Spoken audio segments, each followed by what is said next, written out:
Welcome back to this Interview Ninja course. This is step 31. We're going to see 2 more practice goes at projection and engagement by Corben, and we hope you're following along with the improvements that he's making, and also hopefully you're making progress yourself. And then added to this, as it's such a short step, we've added audio contents of the Alexander and Corben dialogue, which took place just before this session was recorded. And it was over an hour, so we've split it into 5 parts. We've included it here so that when we go on to step 32, you will know what experience of that dialogue Corben has already had, and we strongly recommend you do watch that additional dialogue, even though it's not quite in the same format as the other steps. And from step 32 onwards, we'll be back to the normal format. It's day 6 of the University of Life, and here we are again.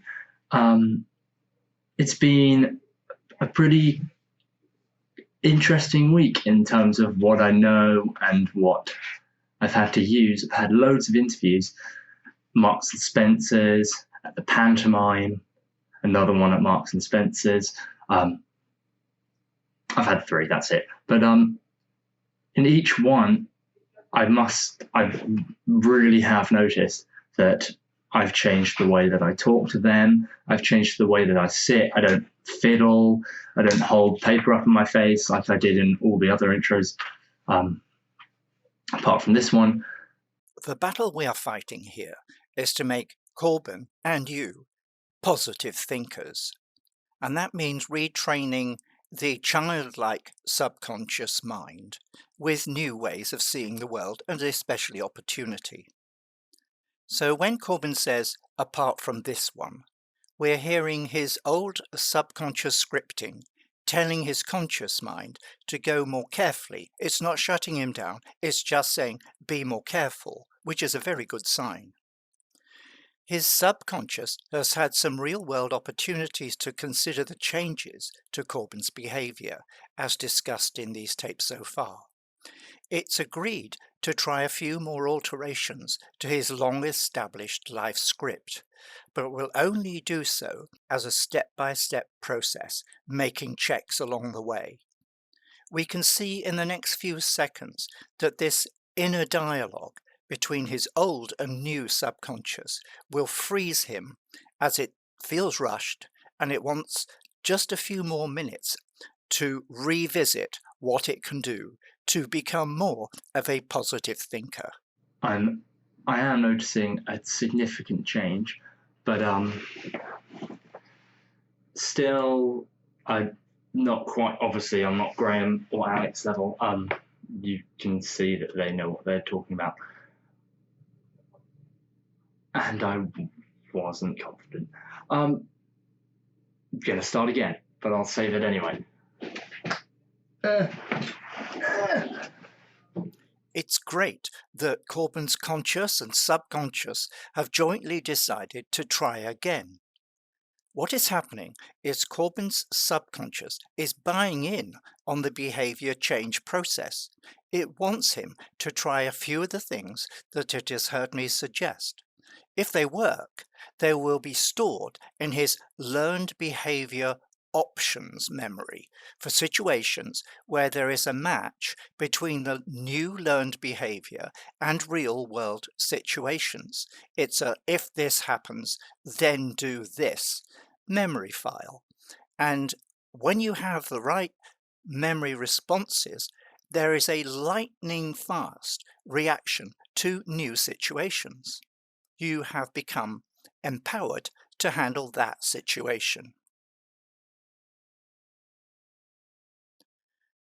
The things the new Corben subconscious is going to get him to try are 1. Smile and be more friendly to the camera, which is effectively to the audience.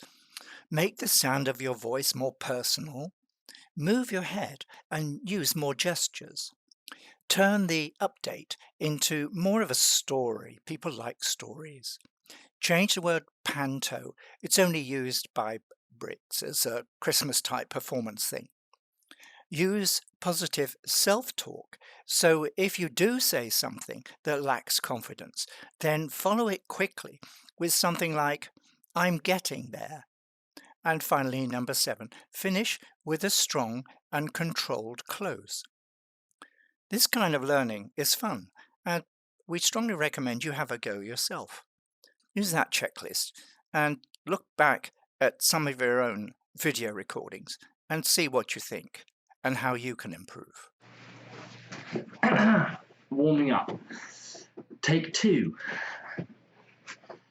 It's day 6 of the University of Life with Graham, and we've just watched through the active listening, Pass the Butter, Big Bang Theory sketch, and now we are getting ready to watch back the first 6 minutes of Alex and I having a conversation, our last session, which I'm sure you've all seen.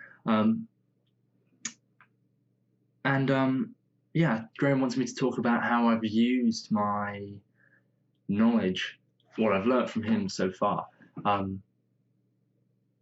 This week has been a pretty significant week in terms of how much I've used what I know. I've had 3 interviews, 2 with Marks and Spencers and 1 at the theatre, and I've changed the way that I've sat, I've changed what I've said, and I've changed what I wear, my tie especially. Everything about it, I think, has changed. I've become slightly more aware. Nowhere near on the level that Graham and Alex are, but getting there slowly but surely. So we're going to watch the first 6 minutes of my video with Alex, and then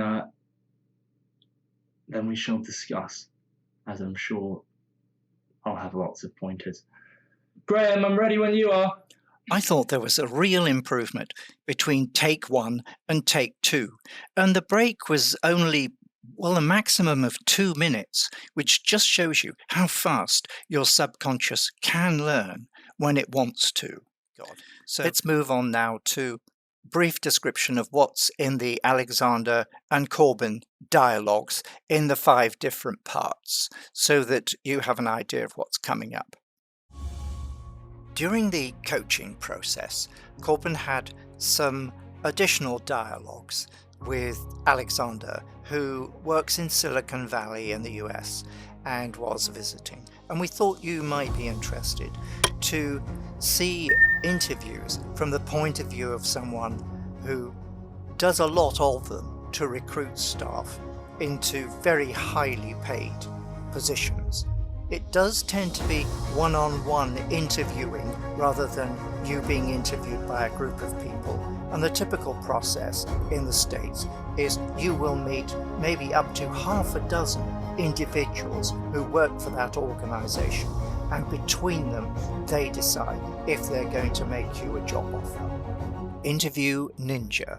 Additional dialogues between Alex and Corben. Part 2. The different interview types that you are likely to experience, whether it's for a university to get in there, or whether you're already qualified and you want to get a particular job with an organization. We also cover unlocking new behaviors and improvisation, and what goes on in the mind that encodes behaviors.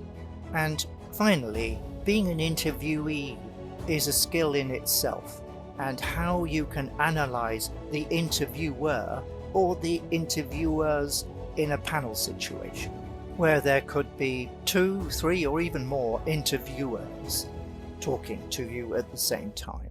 In this additional dialogue between Alex and Corben, we cover things like, what is laughter? What is the idea or the concept of social capital and social cost? What actually controls our behaviors? How does our subconscious decide on a balance between risk and fear and pain and failure and potential success? And by the end of this section, you will have a totally new view about your behavior and what makes you perform in the way you do in front of other people. Welcome back to this Interview Ninja additional dialogue between Alexander and Corben. This is part 4. Trying out new behaviours, how changing simple things like eye contact and posture and chin angle, things like that, can change your whole body, including your self-confidence and how you feel about yourself. To Interview Ninja, the additional dialogue between Alexander and Corben, and this is part 5. It starts off with how you can adapt your own self-talk using a technique called mantras. And then we move on to thinking more about what's going on in other people's minds and how you can analyze their own thought processes by watching their body language and listening to their conversation in an analytical way.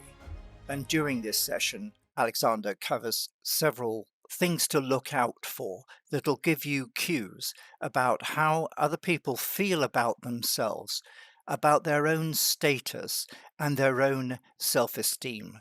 And through that increased understanding, you can interact with them in a more effective way. All right. So we've talked a little bit about like the passing on of human wisdom is rather like a very long relay race. As far as I know, the baton was first picked up about 5,000 years ago. And once we developed ways of capturing facts and information in writing and cuneiform tablets and things like that, it was possible through writing and also verbal oratory and poetry and rhetoric to pass on some extent of the human wisdom and what really made people tick.